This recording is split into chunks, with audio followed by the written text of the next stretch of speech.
Bă, deci ca să se înțeleagă. Cât am băut? Am băut o leacă seara asta. Puțin, nu mult. Suficient, Bun. dar nici prea mult, nici prea puțin. Ideea e simplă. Am venit și vrem să spunem o story time. Un story time. Ce poți să spui?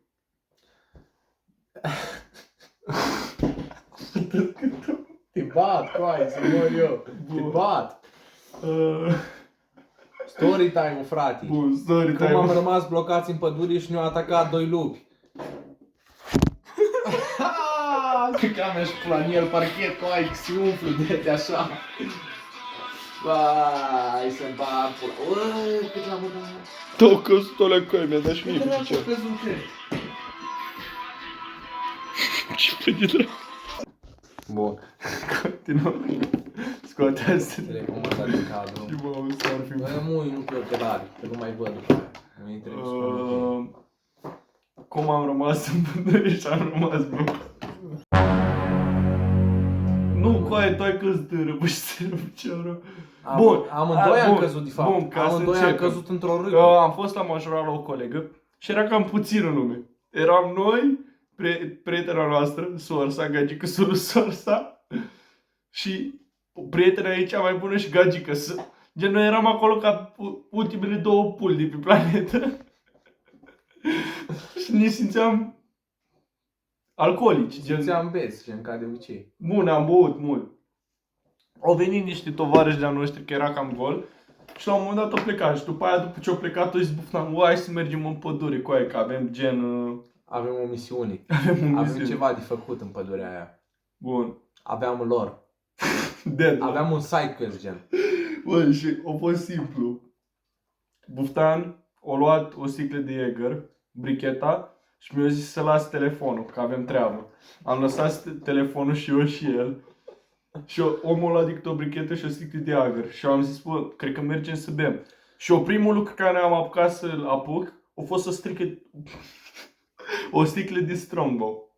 Da, așa au fost. De mere Asta. sau de ce era? De struguri. Nu de struguri. Nu știu cu de aia erau- cireșii sau ceva, o sticlă de strongbow roșu, gen. Era Nu știu mov. ce aromia aia roșu.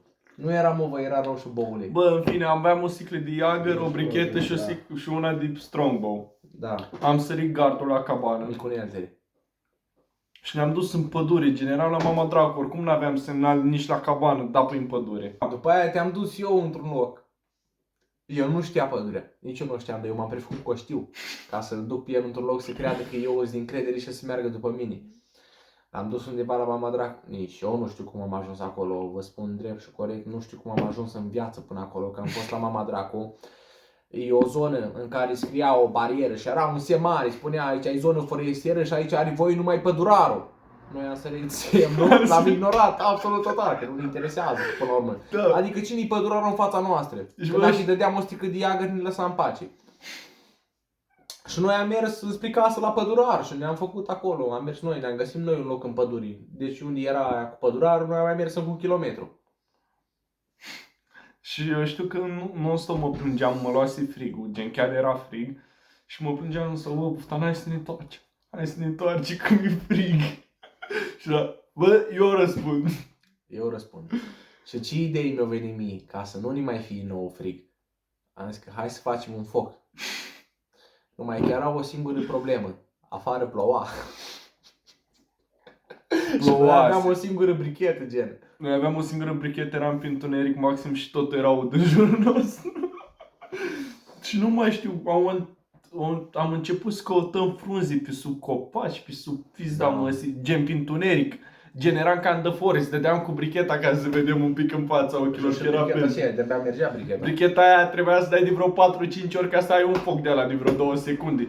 Gen noi când am reușit eventual să aprindem focul, nu l-am aprins din focul de la brichetă, l-am aprins din scânteile de la brichetă. Da, Bine, în fine, efectiv. ideea e că am reușit să aprindem focul într-o râpă în care băul ăsta a căzut și tot s-a murdărit în cur. Țin să menționez. Nu e adevărat. Bă, da. În curs cu altă poveste. Care poveste? Da, Nu, eu am căzut, deci era o râpă, dar neavând o lumină, am avut singura aia brichetă care era vai din morții ei, noi nu vedeam pe unde mergeam, noi mergeam pe credința Domnului Iisus Hristos, că noi atât aveam în cap. Am căzut într-o râpă și el prostul că mă urma pe mine, o căzut și el în râpă, îți dai seama că a căzut și el în râpă. Și am căzut amândoi în râpă și amândoi ne-am scântit glezna. Bun. Și cât eram noi acolo, ne-am făcut un pat de frunze și am reușit să aprindem un foc lângă râu. Trebuie să recunoști că, gen, erau frunze de alea mari, gen, nu știu cum să vă explic. Aproape Erau frunze din nuc. Ce frunze de nuc? Dar de ce erau, mă, bău? Erau frunze de alea, gen... Nu, din nuc, distejar. Distejar erau. Distejar erau fune. Stejarul n-are frunze. Cum să n-aibă frunze stejarul, mă, Aripi adică de apii. Brado are pini, stejarul are frunze în pula mea de idiot. Nu, erau frunze, erau crescute în pământ, erau mari, nu știu cum să vă explic. Crescut De alea în de pământ, cresc lângă apă. Frunze cresc. Gen, coai, să pune la sarmale căcatul ăla de frunză. Multă lume o folosește la sarmale. Gen, nu-i varză, nu-i nici vie, e ceva asemănător. Nu-i comestibil oricum. Gen, trebuie să o dai jos de pe Nu-i sarmale. comestibil, dar se pune la sarma. Învelei sarmala în ea, boule. Da, ești drept, că apar n-ai despre ce vorbi. Era stejar, Bine, în pula mea, și ideea e că le-am pus lângă foc, le-am uscat, bine, uscat, mult spus. Și am făcut focul lângă ele, uși cât stăteam la foc. Gen, țin să menționăm că eram într-o rupă, gen la 20 de metri înălțime deasupra noastră, au venit doi coioți. Nu e adevărată, nu erau coioți, erau lupi. Pula mea, erau destul de mici. Acolo, Erau destul de mici. Erau cam între un ciobănesc german și un câine de stână, gen. Între ei, doi erau, gen. În fine, unul de ăsta rezistau, dacă coborau. Eu consider că animalele alea erau animalele noastre spirit. Da, Și au venit gen să ne recruteze. da. Ele generau Te-ai adevărata bișit? noastră față. Nu. Urmează. Urmează. Foi, ce prost. Prost, dracu, mă filma. Nu e adevărat, nu așa s-a întâmplat. Bă, ideea e că gen am stat, am reușit să aprindem focul cu totul ud și doar cu o brichetă care e nefuncțională. Am stat, am băut, am dormit pe frunze și când s-o crăpat de zi dimineața ne-am dus înapoi la cabană.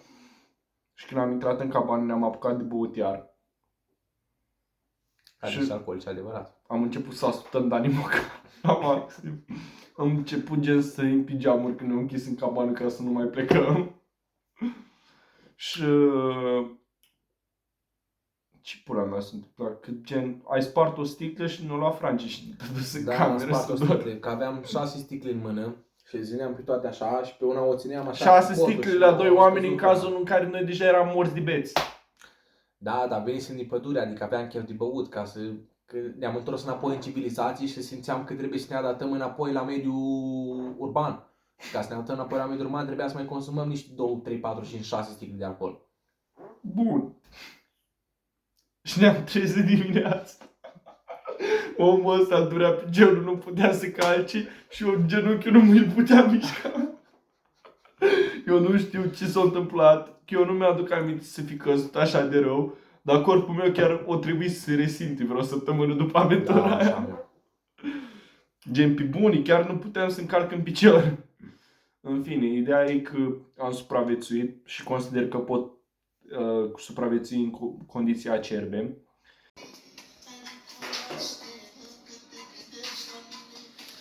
Buftan, de când așteptăm să deschide calculatorul să jucăm în FIFA? De 5 secunde, nu mai mult. Stau cum Uite-le ia, că a apărut mouse-ul. Uite-le ia, haide și știi că e foarte aproape, nu se mai mișcă. Bă, e foarte aproape, gen. Mai are puțin și se deschide. Păi nu cumpăr să și mai cumpăr să se în pula mea, dacă eu mă duc în Spania la fora și reșe.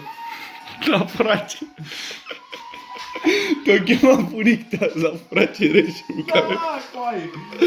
Dar n-am vrut să... Omul se duce în Spania la fracirești, dar lângă el nu. La sărigardul e greu. Păi și mă duc la bunic, mi-am dat 50 de lei pe zi, în Spania am dat 500 de euro. Asta nu știu ce e asta. Asta e o chestie, un continent, da?